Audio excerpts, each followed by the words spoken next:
আসলে বন্ধুরা, আমরা যারা ডায়মন্ড ডাব পাখিগুলো লালন পালন করতে চাচ্ছি এবং যারা করতেছি, আসলে কিন্তু আমরা সবাই জানি না যে তাদের খাদ্য তালিকায় কি কি সিড মিক্স রয়েছে। সো বন্ধুরা, আজকের এপিসোডে আমরা আজকে তাদের সিড মিক্স সম্পর্কে তোমাদেরকে বিস্তারিত কিছু ধারণা দেওয়ার জন্য চেষ্টা করবো, যাতে তোমরা তোমাদের পাখিদেরকে খুব ভালোভাবে সুস্থ রাখতে পারো এবং সফলভাবে ডিম বাচ্চা পেতে পারো। সো বন্ধুরা, ভিডিওটি শেষ পর্যন্ত দেখবে এবং ভিডিওটি ভালো লাগলে অবশ্যই ভিডিওতে একটি লাইক দিয়ে, চ্যানেল নতুন হয়ে থাকলে অবশ্যই চ্যানেলের পাশে থাকবে। ঠিক আছে বন্ধুরা, শুরু করা যাক।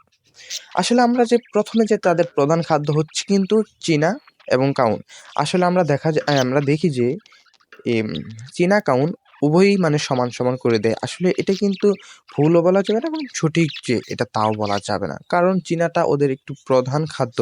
সেই ক্ষেত্রে কিন্তু চীনাটা একটু বেশি করে দিলে কোনো ঘাটতি হচ্ছে না। আপনি তার পাশাপাশি চীনার পাশাপাশি অল্প কিছু, ধরেন যে 500 গ্রাম চীনা নিলেন, তার পাশাপাশি আপনি এই 250 গ্রাম বা 300 গ্রাম কাউন নিলেন। তার পাশাপাশি যদি আপনি 100 গ্রাম সূর্যমুখী ফুলের বীজ নেন, তারপর তিল যদি নেন 50 গ্রাম, ভুট্টার গুঁড়া যদি নেন আপনি এই 200 গ্রাম, তারপর এই যে কি বলে পোলাও চাউলের দান যে আছে সেটা কিন্তু আপনারা নিতে পারেন 100 গ্রাম।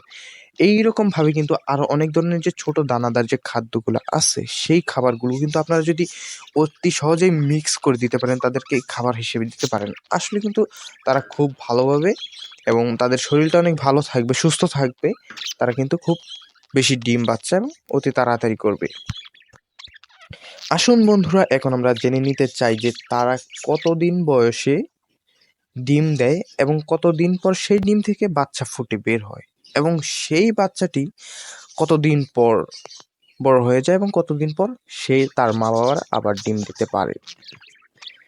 এখন আমরা জেনে নিতে চাই যে ডায়মন্ড ডাব পাখি 3 থেকে 4 মাস পর কিন্তু তারা অ্যাডাল্ট হয়ে যায়, ফুললি অ্যাডাল্ট হয়ে যায়, তখন কিন্তু তারা ডিম দিতে সক্ষম হয়। তখন থেকে আপনার প্রথম যে ডিমটা দিবে তার ডিম থেকে কয়দিন পর বাচ্চা ওঠে। আসলে এরা খুবই অতি তাড়াতাড়ি ডিমের থেকে বাচ্চা ফুটে বের করে, যা আপনি কখনো কল্পনাও করতে পারবেন না।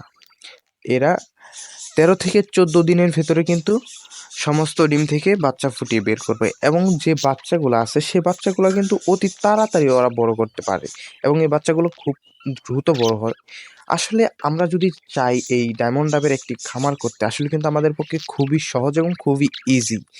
এরা কিন্তু অতি তাড়াতাড়ি ডিম বাচ্চা করতে পারে, এবং সেই বাচ্চাগুলো ডিম থেকে ফুটে বের হওয়ার পর সেই বাচ্চাগুলো মাত্র 10 দিনের ভিতরে বড় হয়ে যাবে এবং 15-16 দিনের ভিতরে তারা কিন্তু পুরোপুরি উড়ালটা, ডানা জাপটানোটা শিখে ফেলে। আমরা যারা ডায়মন্ড ডাব পাখি পালার জন্য চিন্তা ভাবনা করতেছি, আমি রিকমেন্ড করব তাদেরকে আপনারা কিছুটা না ভেবে অবশ্যই এখন থেকেই পালাটা শুরু করে দেন। সো বন্ধুরা, আজকে ভিডিওটি এই পর্যন্তই ছিল। ভিডিওটি ভালো লাগলে অবশ্যই ভিডিওতে একটি লাইক দিয়ে চ্যানেলের পাশে থাকবেন।